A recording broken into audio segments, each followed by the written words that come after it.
I sewed the new valve and an aorta right to the inside of your heart, right where the ventricle is, right into the muscle in the main pumping chamber, reattached your 2 coronary arteries onto the side of that, and then sewed to where the aorta came back down to a normal size. Wild. And what are the replacement things made of? So the aorta is a fabric hose. It's sort of like... It looks like a garden hose. It does, yeah. Crazy. You just showed me that on FaceTime call, one of our first meetings. Yeah, we're going to put this in. I'm like, what?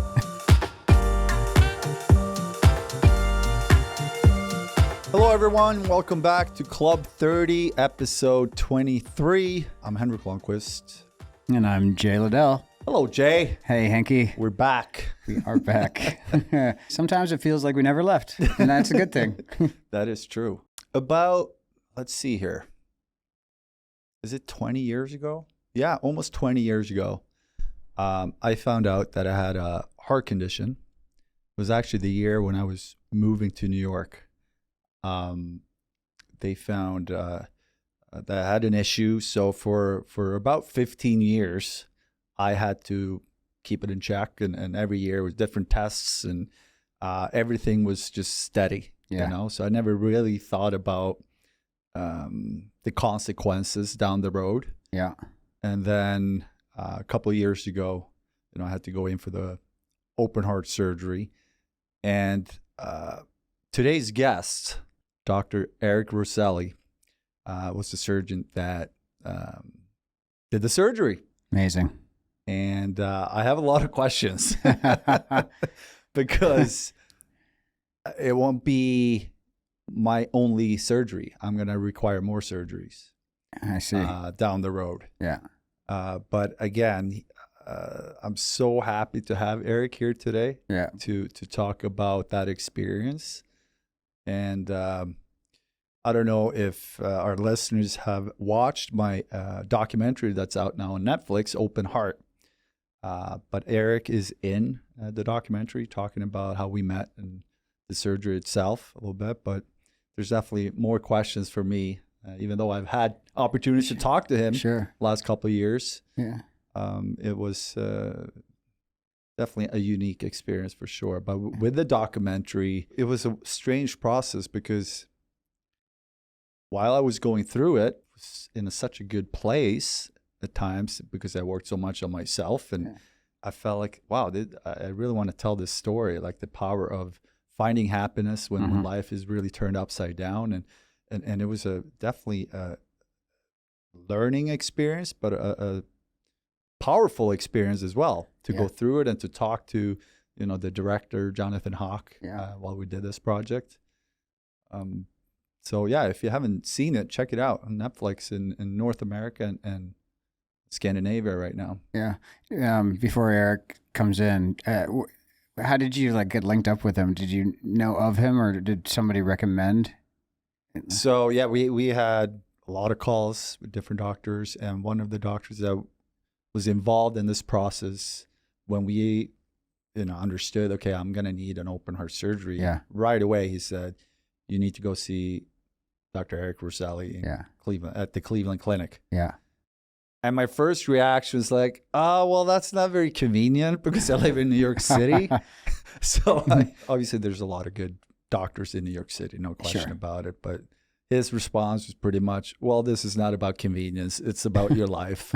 So then I kind of changed my mindset a little Typical bit. New Yorker. How long will this take exactly? A little bit like that, yes. I have an event at 6. Will I be done surgery by 5? So that they right away, they connected us with Roselli and we actually never met until the surgery. We had calls. Yeah. 1 or 2 phone calls. Sure.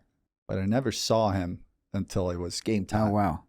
It makes you a little apprehensive maybe, or I guess it's just part of how it works. There's something about his energy though. You feel very good. And that's obviously, again, I have so many questions of what he's doing, the pressure and the decision making. I mean, as an athlete, you win and you lose. Yeah.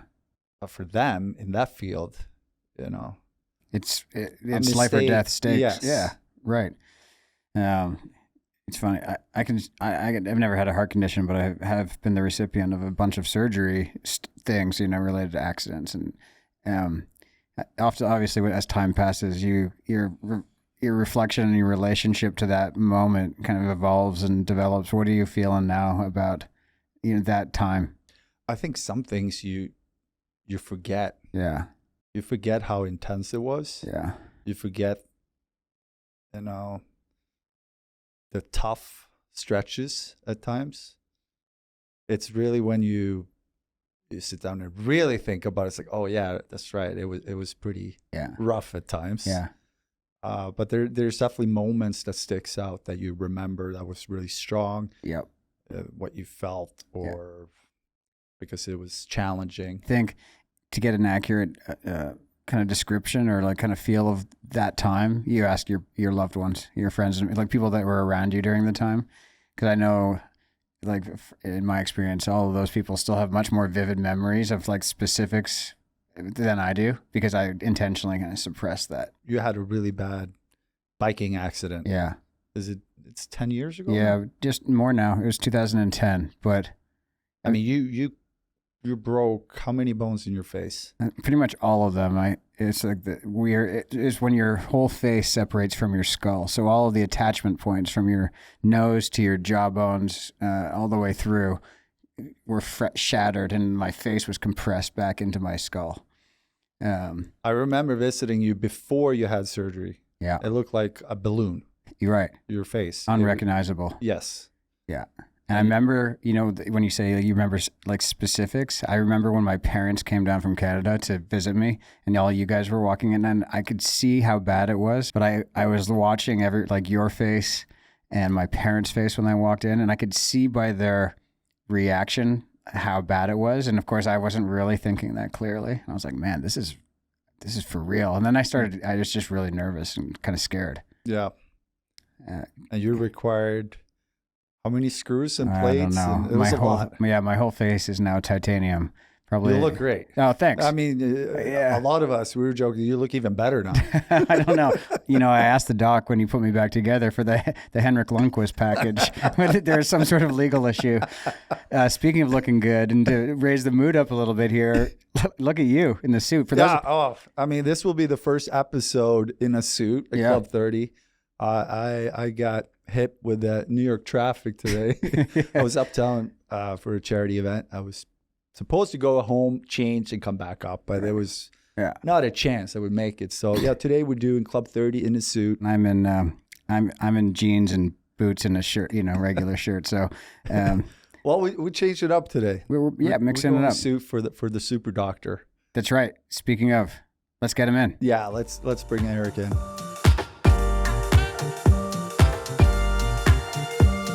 He's one of the best heart surgeons in the world at Cleveland Clinic, and he's performed thousands of open heart surgeries, including one on me. Please welcome to Club 30, a man who for always will have a special place in my heart, Dr. Henrik Roselli. Thanks, Henrik. Thanks for being here. Yeah, good to see you. It's so good to see you outside the hospital. Yeah, I agree. You remember the first time we ran into each other after the pandemic was, at your retirement at MSG, and he's got a camera crew following him around. And my wife and I were sitting on the edge watching the hockey game, and he shows up, and I went up and I put my arm around him. I was like, hey, you got a lot of folks following you around. And he looks at me, he's like, yeah. He didn't know who I was because we'd always see each other like this. I mean, I'll never forget it. After the ceremony, I had a lot of different things going on. Then I head up to the suites where we had 100 people waiting. So I walk around, say hello to a bunch of people, and then this guy comes up to me, and I recognize the eyes. Amazing. Like, who's this guy? He must be work on TV. It looks good. Like, okay, I guess he works on TV. He's like, hey, Henrik, it's Eric. It was like, yeah, hi. And I could tell your reaction. You felt like I didn't recognize you. I knew you didn't. Yeah, I knew. Well, you were busy, man. Yeah. I get it. But it was funny like because Roselli, and then you were like, oh, it was great. It was a funny reaction. And Teresa had the same reaction. We never saw you like in the hospital. We were like this because you were in a mask the whole time, and it was just funny how I could see the eyes, but I could not connect it. And And actually, I mean, the first time we really met in person was for the surgery, because we talked on the phone, I think, once or twice. Right. But then when it was game time for surgery, they rolled me in, and there you were. I don't know, our listeners, if you've been in for a major surgery, but it's very bright in there. Yeah. Like you watch it on TV, on shows, like the lighting it's bright, but it's not that bright. Right. And I remember, you know, first off, you're very calm, which is so reassuring when you go into something like that. But game time. You introduced everyone, or they introduced themselves, and you asked me 2 questions. What music do you want to listen to? And I picked John Mayer. Mm-hmm. And then you asked, anything you want to say? And I remember I said, do good. That's all I said, do good. But back to, like, you felt so calm. How can you be calm when every decision is life or death? I don't know. I mean, I think it's I think it's something you can relate to. You know, when you're doing something that you were meant to do, that you're good at, that you've spent a whole lot of time preparing to do, and you've built a team around you that knows exactly kind of how to be in that space and how to get into that flow state and how to react when the unexpected happens, then you're calm. And that's my team. So, you know, you guys are Club 30, we're Club 73. You were in operating room 73. Yeah. And I honestly, I even have swag and everything Really? for my team. We are known as Club 73. I'll show you guys. It's cool. I drew this little heart with a 73 in it. You know, I've got nurses, perfusionists, the folks that run the heart and lung machine, scrub techs, nurses that prepare stuff kind of before you get to the operating room, a whole big team that works together. And so I have to stay calm. But I'll tell you, and I will confess, there are moments when bad things happen and everybody in the room knows that we have a life on the line and my heart's going like this, right? Yeah. But I'm still on the outside as calm and cool as I have to be for everybody else. And then when we're all done and we get through some bad thing, you know, where there's literally like blood kind of going somewhere, then I'll just say to everybody like, fucking A. Everybody okay? You know? Yeah. And then it's great because, you know, we get a big laugh out of it. And I say, and they're like, you were so calm. I'm like, no, I wasn't, you guys. That one freaked me out. You know, that one actually freaked me out for a minute. And thank God, like, thank you to everybody. Way to go. Good work. And then we kind of move on and we do what we have to do. And those things happen. They happen a lot less now that I'm, you know, very much, you know, become a master at this with so many hours and repetitions. You know, so we're able to anticipate. Yeah. But sometimes just bad things happen and you've got to react. And like I said, I think I'm meant to do this stuff. I'm blessed that way. I mean, how many surgeries do you do a week, average? Average is about 8 a week. 8 a week? Yeah. So I've got 3 scheduled on Thursday this week. Obviously, you need to be calm, but how do you prepare for a surgery? Do you have like a routine going into surgery just to make sure leave everything else outside the door and you're focused on what you need to do? Yeah. I guess, you know, the main routine is sort of what you saw, is making sure everybody else has sort of got everything rolling. And then I leave the room and I go get a cup of coffee. And I find a quiet place in the hospital. I just breathe a little bit and get some fresh air, you know, and clear my head. And then I go to the OR. Wow. And we do it. You mentioned that this is something you were meant to do a couple times now. Yeah. Like when was that realization for you? It's something that happened kind of over time. Like I decided to be a doctor when I was like 5 years old. Awesome. My grandmother, my Nana Roselli, was this amazing lady. My dad came here when he was 13 by himself. The family is from a really poor part of southern Italy, and they put their youngest kid on a boat and sent him here to meet some family because they knew they had to get out of, you know, right after World War II, get out of southern Italy. And then my grandmother followed him, and I spent a lot of time with her. I'm the youngest grandkid, and she wanted to go to school and she wanted to be a doctor, but she only went to the 3rd grade because it was like medieval down there where she grew up. But she was like the person in town who, if your pig had an abscess, she would drain it. If someone cut their head, she'd stitch you up. Like she was the first aid lady in town. Like she just loved that stuff. So when I spent a lot of time with my Nana, walking around her garden and things like that, like she she instilled in me this idea that being a physician was the most noble of professions. And then it just kind of along the way, you get to med school, you decide whether you're going to be a surgeon or a medical doc. And right away, I know my personality is more surgery. I need some of that immediate sort of gratification and knowing what I've done has made a difference. And I just kept coming back to the heart. And I matched at the Cleveland Clinic to do my general surgery residency, not planning to be a heart surgeon, but there I am in the center. That's like the premier heart center in the country, if not the world. And I've stayed. Amazing. And then, when I do something good, it feels good. Yeah. I know that, What's the feeling like when you hold someone's heart? Like, what's going through your head? Oh, it's technical. I mean, you just do your thing. Do your thing. You don't even think about it. Oh, this is an actual heart. You just think of what you need to do. Yeah, we do what we need to do, and we don't ever give up. And I think though, one of the things I like to do, because my team, I'm telling you that I've got nurses that drive an hour and a half to work every day. They don't have to do that when they're 60 years old. They could find a much more cush job being a nurse in an outpatient clinic close to their home or doing something like that. No, they come all the way down to the Cleveland Clinic because they know they're part of something bigger. Yeah. And so, but they don't get to see the patients before and after. They're certainly not doing a podcast with them later, And so, I always make sure that while we're in the OR, I tell them a little something personal about the person that's there, and when I see patients afterward, I bring back some, that gratitude to the team. Yeah. There's a connection you have with a patient that. What did you tell the team when Hank was lying there? You make up some crazy I said, story. I'm opening and closing this one because we can't screw it up. Well, I have to say, I was very calm. I remember laying in the hallway, and there was two other guys in the hallway. Yeah. And then they just rolled me in. For whatever reason, I was very calm. Yeah. Did I come across as calm? You were calm. You were cool. Yeah. Sometimes we can tell when someone's nervous. Most of the time, people, once they kind of get to that state, they're like already settled in. They're nervous as hell, probably the night before or the morning of. They get to it. And I think a lot of people have the same experience. They're surrounded by this team that's comfortable in what we do. And so there's an element of it just like you do your thing. Yeah. And we've done it thousands of times. But no one ever, I think, ever loses sort of the sense, back here that what we're doing is really, really important. And we have a life in our hands. We always get that. No doubt. I think the biggest thing as a patient in that moment is just to let go of control.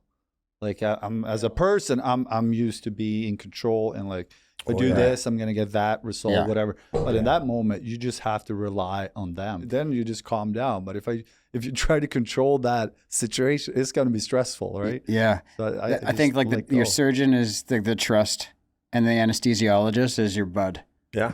Oh yeah. Right? Which is like he or she's there to make you feel chill, right? Music. Yeah. The mask. I've got like this Marshall speaker in my room that one of my guys peeled the Marshall name off of it and then laser cut Roselli in the same sort of script as the Marshall thing up there. Nice. So we should get one for Club 30. Right. It's cool. It's very cool. Yeah, exactly. That's the Club 73.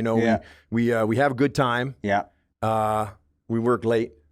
And we like to have the music going so everybody's calm because everybody works better when they're sort of in a good state of mind. Yeah. You got to have that good kind of, I want everyone chill. Yeah. And I remember, I asked earlier about the feelings holding someone's heart. When my mom met you for the first time at Madison Square Garden, my retirement night, she told me this. She walked up to you and asked to hold your hands.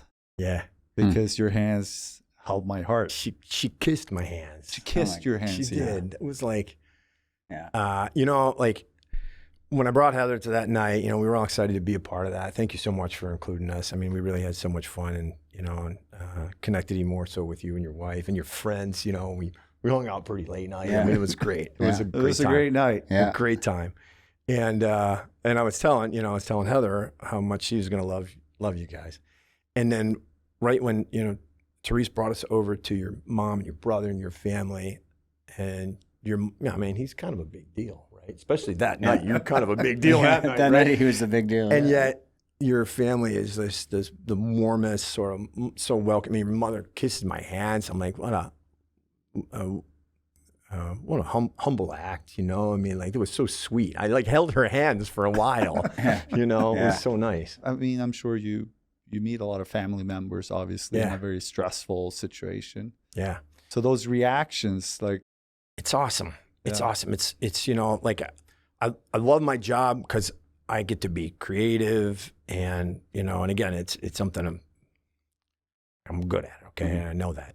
I have this team, but, you know we make an impact on people's lives, but, you know, nobody's an individual. They all have all these people that love them around them. And, so although my favorite place to be every day is in the operating room, I also really love my clinics. I see the follow-up patients. I never turn down a hug. You know, I get, you know, these notes of gratitude. And it's funny, like I have this this space in my office, this cabinet kind of right behind me, that for the nearly 20 years that I've been doing this, every time I get a thank you note, I got this box, now there's a couple of boxes full of notes. I always save them all. And I've always saved these thank you notes because I thought, if I get to a point where I'm feeling down or feeling wiped out or crushed by the you know, the magnitude of what we're doing or something like that, I can always go to this gratitude box and do it. I've never actually gone into the box and pulled notes out. And I'll tell you what, it's the weirdest thing. I've never had to, because I've had those feelings. I've had those feelings where I'm just destroyed by, like, you know, because I take it personally. I own what we do to people. Like, we have to actively do things to people to save them. Sometimes it doesn't go well. Every time I've had that feeling, I come back to my office kind of dejected. I swear to God, sitting on my desk is a note that just arrived. My secretary put it on my desk from somebody, just when I need it. And sometimes it's a patient from like a year ago. Hey, doc, thanks. It's the 1 year anniversary of so-and-so, and I just was thinking about you and wanted to say that. Yeah. I'm not just saying that. It sounds goofy, but every time when I'm feeling dejected, I think, man, I might have to open that cabinet behind me. A new note from someone else sort of shows up and like helps us to sort of just keep moving forward. And it's amazing. So how, because one of my questions here was, because you work on some of the most complicated cases, right? So the outcome is not, a good outcome is not always a guarantee. Yeah. So as a doctor, how do you handle that? Yeah, yours was an easy one. Was it? Yeah. Yeah. So, you know, I train a lot of residents and students, and you know, we talk about that, and I make it a point to make sure we kind of talk about that stuff, because you have to, you know, one of my mentors told me how this is a marathon of a job. You know, you have to do it for years and years, and you touch thousands of lives. You got to forgive yourself. You got to learn how to forgive yourself and know that you're just human. Like Heather, I talked about Heather before. My wife, she's an awesome lady. She was an ICU nurse for a long time. Like, sometimes something bad happens, and I'll mull it over in my head millions of times, like toss and turn in my sleep. Like, what could I have done differently? What could I have done differently? What could we have done differently? What could I have anticipated? What should I judge differently? This and that. But she'll say to me, she'll go, E, how long is this one going to take? You know, because she'll see me like physically like disturbed by the loss or the, you know, the injuries, stroke or death, or like the things we see that are real. But in my head, I'm kind of making sure that I learn from it.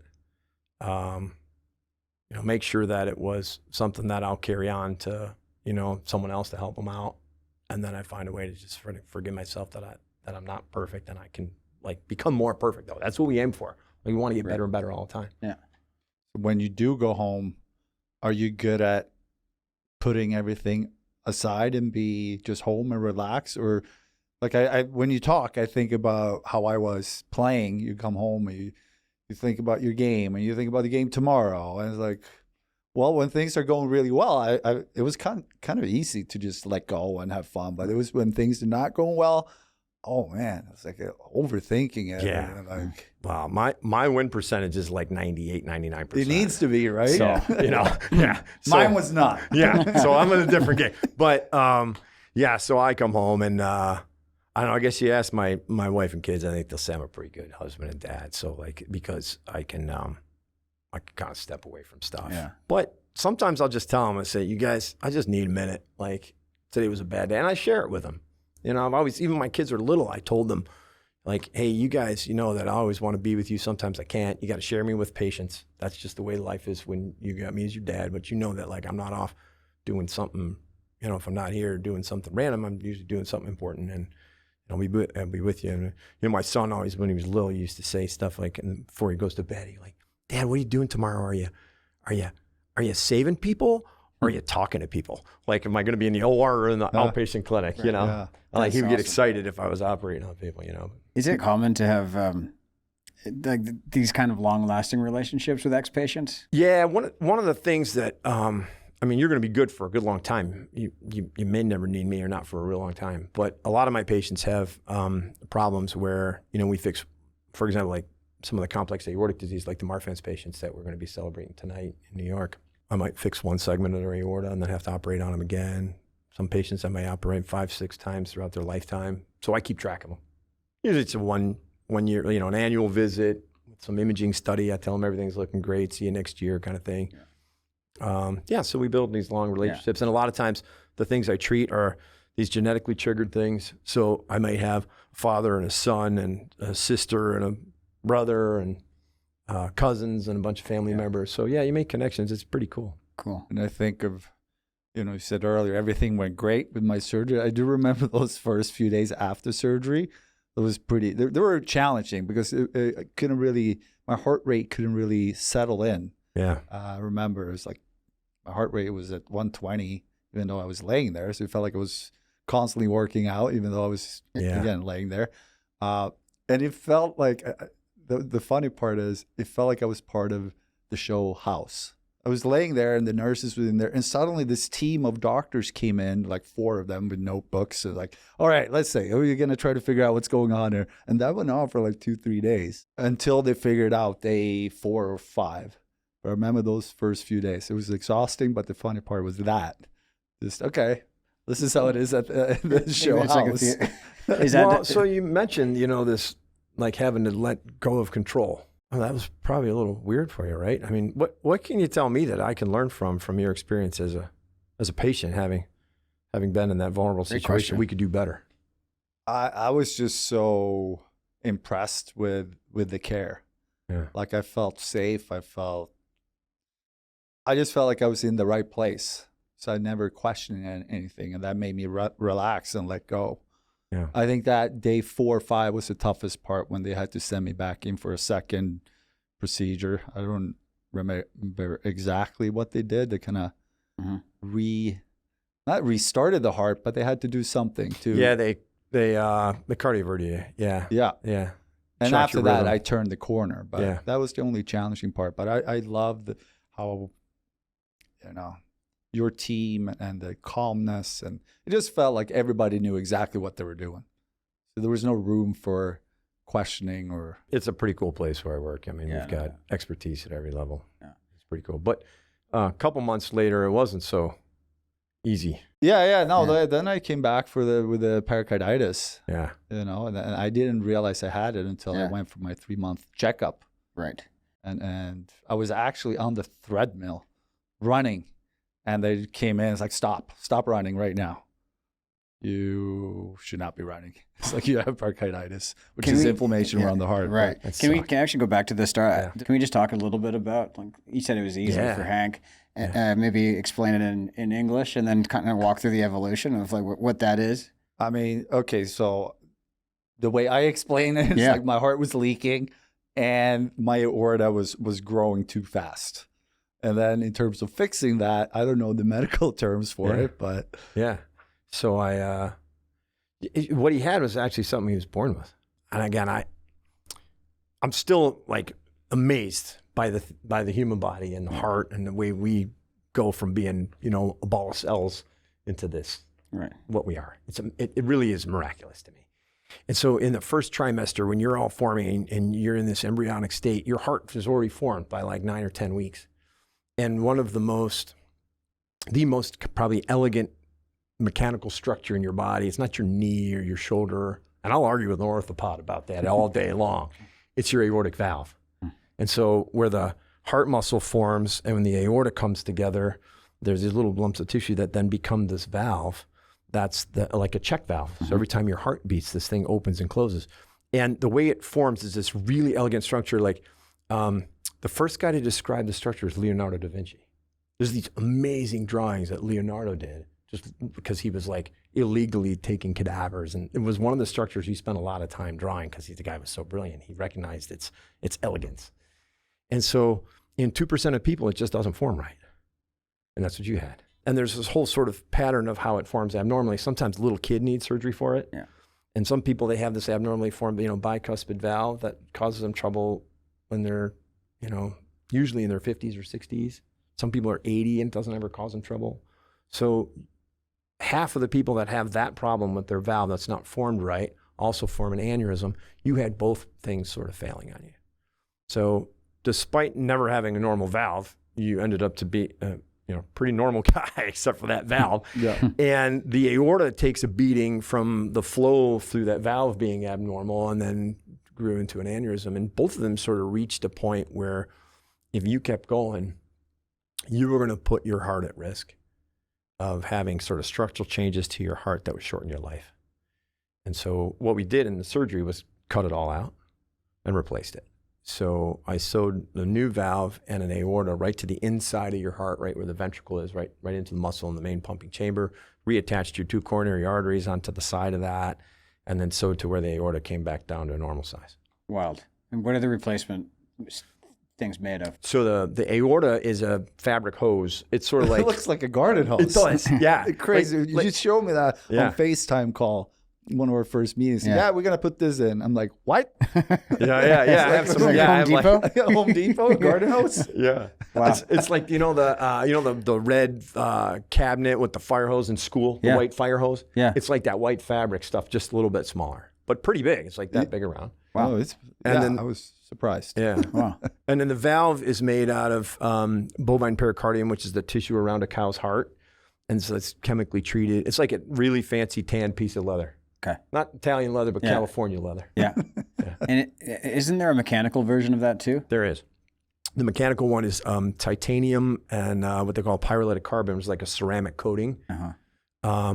But you have to be on blood thinners your whole life for that. That's an easy decision then. So that's why I didn't go with that. Yeah. I'm older than you, and I don't think I'd want that, although it's a great choice for some people. Yeah. But, and that being said, I'm going to need another surgery. And for you, looking at, you do research and you follow the trends and what's happening right now. What's the latest in terms of technology, innovations for heart medicine, but also my question really is, next time I'm going in, will it look different? Well, hopefully it'll be, closer to 20 years than 10. Yeah. Average is about 15 years for the durability of those things. I mean, it's just like any piece of leather, no matter how well it's made, it's going to wear out. And 100,000 heartbeats in 15 years, you'll get 500 million heartbeats on that thing. So it's going to wear out. But I would say probably the newest sort of thing that's current are these transcatheter valves where you go through your groin and there's a valve mounted on a stent that we can place inside the frame of that one and kind of you just blow up a balloon, the stent holds on to that thing, and you've got a new set of leaflets in place.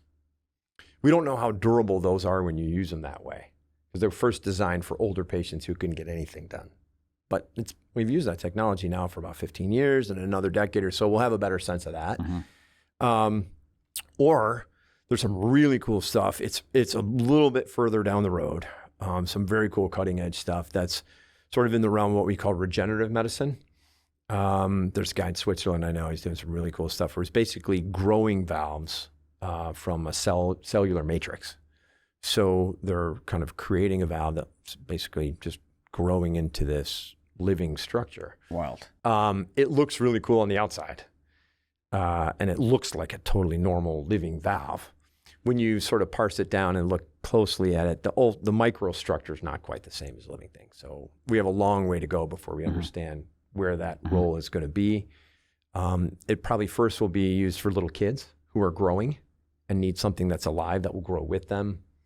There's a couple of old operations where we take a valve, from another part of your heart. We talked about that a little bit, a Ross procedure. I don't think that was going to work for you because your aneurysm, I think, would have caused that to fail for you. But either we'll just reoperate on you, give another cow valve, which we can do super safely, or we'll have something really cool like one of these regenerative valves, Or we'll go through your groin and pop another one in and buy another decade or two until we have to do something. Mm-hmm. How long can you be a heart surgeon? Like how long do you want to do it for? Yeah. Well, for me personally, I hope you're still working there when I come back. I promised Heather I wouldn't operate past 70 because I don't want to be one of those guys that is, Brett Favre story or something. Like, remember how good you should have seen how good how he used to be really, really good. I don't want to be that guy. And I do love my family and I have other interests. So maybe sometime in my, mid-60s or something like that, I'll retire. But so I've got another, 12, 15 years, something like that. But you can operate. There's no rule. In America, you can operate as long as you want. Is there a test you have to No. Or is more your colleagues like? No, hey. You'd have to take a driving test, but you don't have to take a surgery test. That's the crazy thing. Yeah, well. Your colleagues will police it. No one's going to let you operate if you're not safe. Yeah. And then what? When you're done, what are the other interests you mentioned? Where will we find you? In Italy or making Negronis? Maybe. One of the things I've always wanted to do is study sculpture.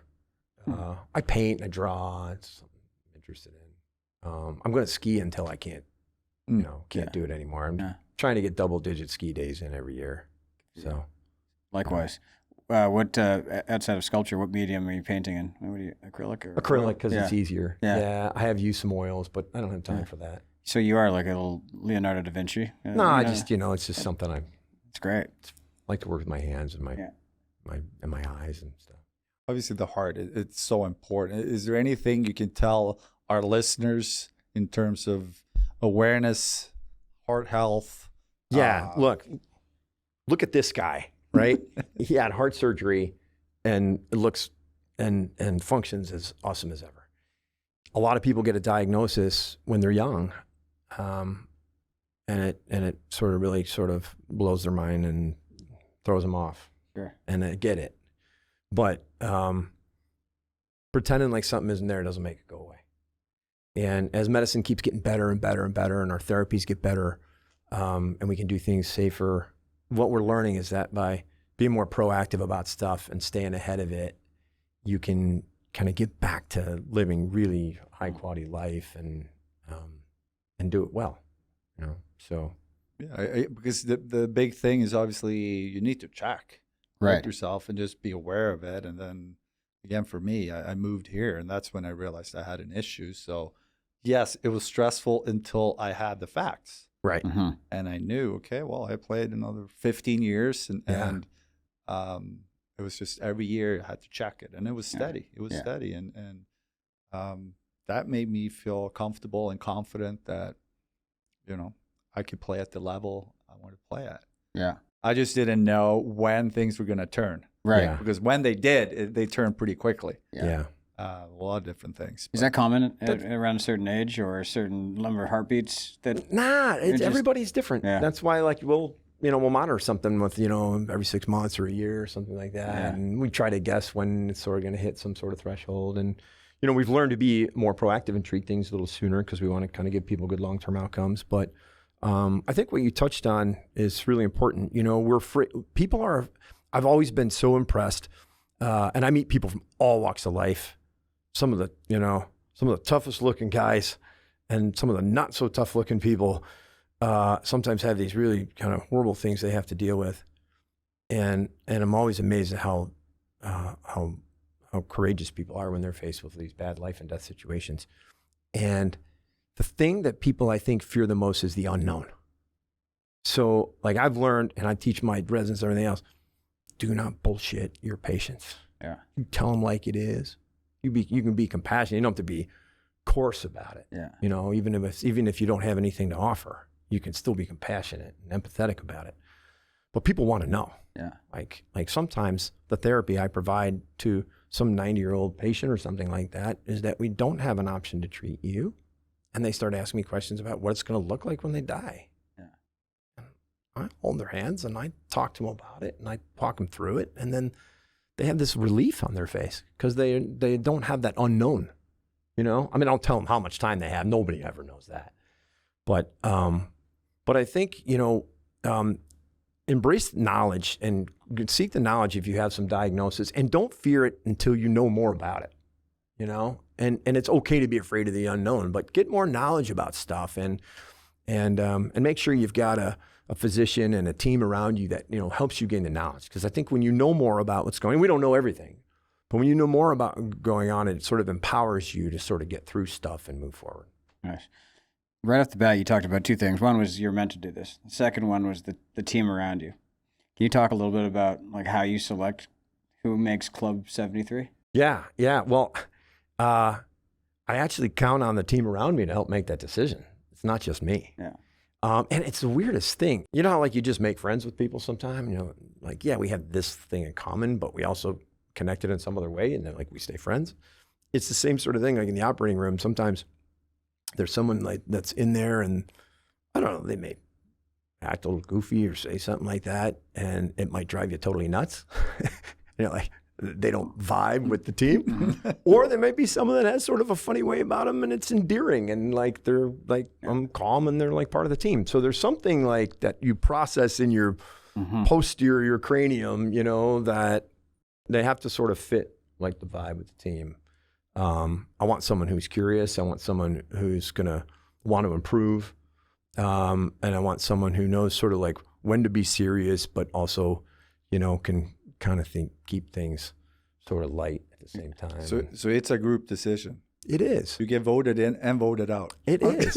It is. Yeah. Like my circulating nurses are like, you know, the ladies, I say, all right, like so-and-so is out with a pregnancy. We need another nurse on the team, or, you know, or so-and-so is retired. Like we need to find somebody.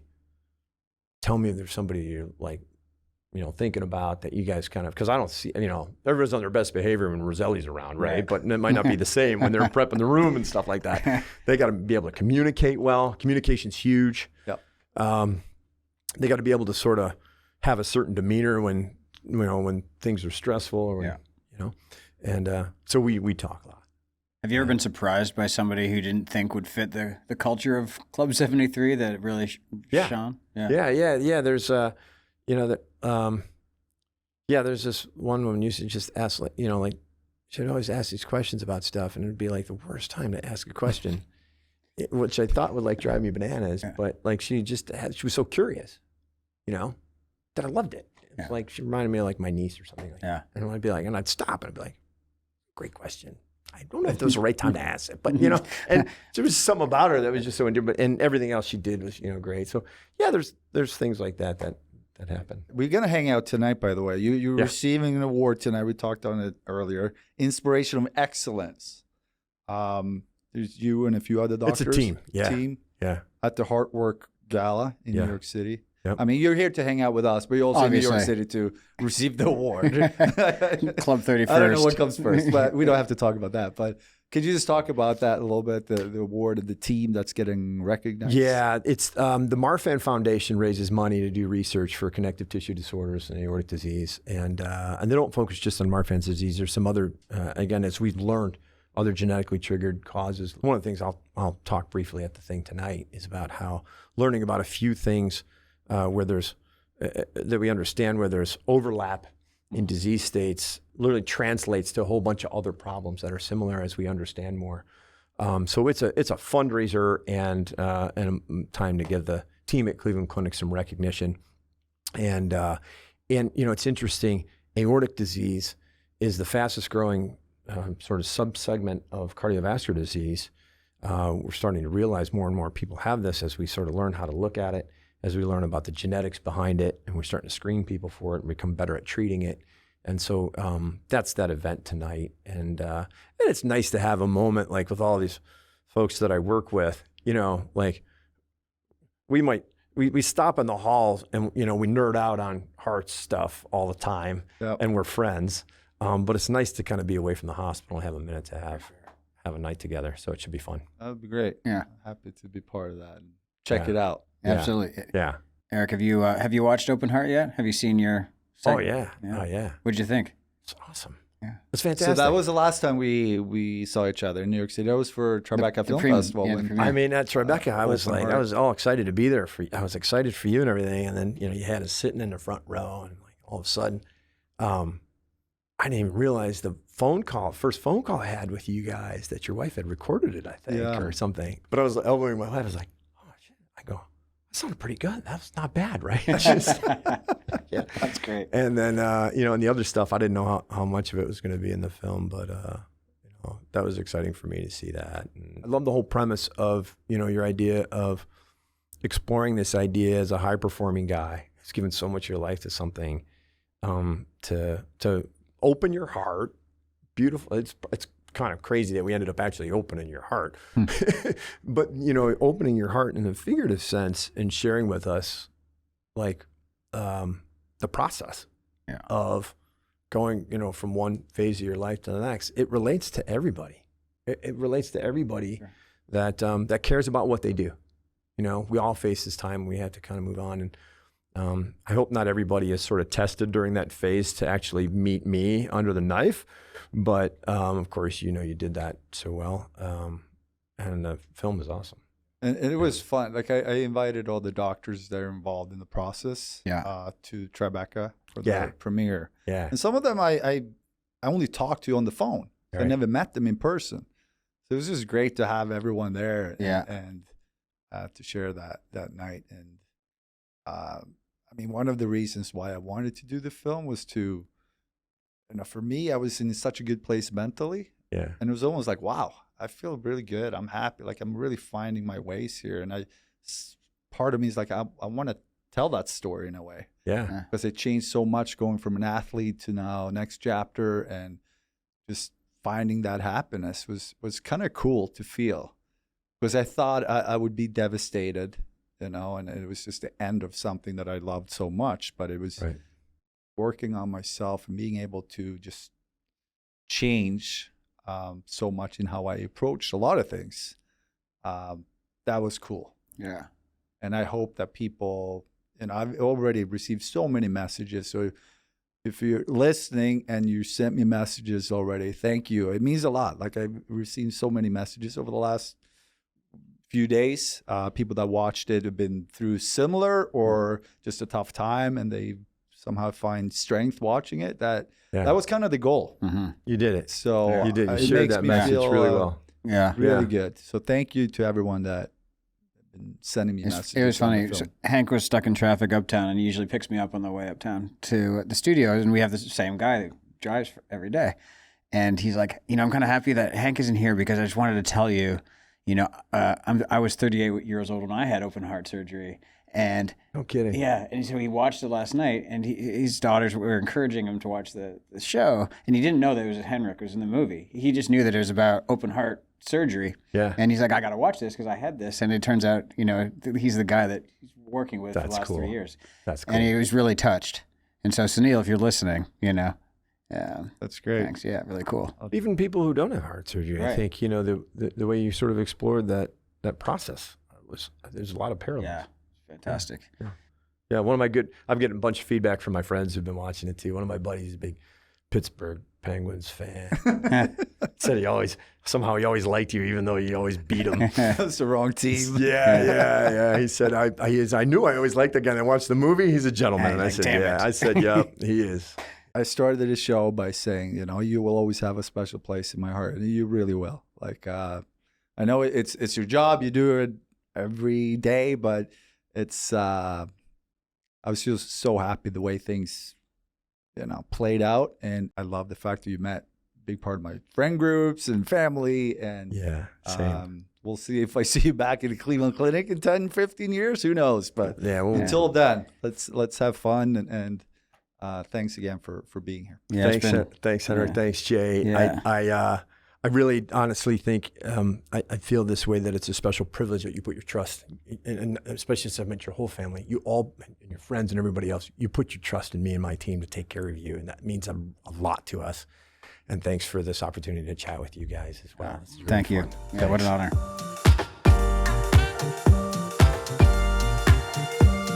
That's a wrap. Thanks to Dr. Eric Roselli for swinging by our little studio here in Midtown. Even just looking at him, listening to his voice brings back a lot of emotions. Yeah, how did that feel to go deep with him on? He's He's just such a solid dude. Yeah. I can tell you meant at the beginning when you were talking about how calm you felt with him. He just has this presence that's really puts you at ease, you know, trust right away. And I guess they have to be like that, right? Could you imagine going in for a heart surgery and then I can't be like, meh. It's just like, I don't know. Don't worry about it, kid. we got this. Or I think. Yeah. No, but in finance, you can fake it. In medicine, you cannot fake it. You cannot. Yeah. You cannot. And just, he talked about it a lot, the team. Yeah. And that's something I remember too, being in the hospital. Like it's there's so many people that, you know, make such a big difference. Obviously, being the surgeon, you're the master, right?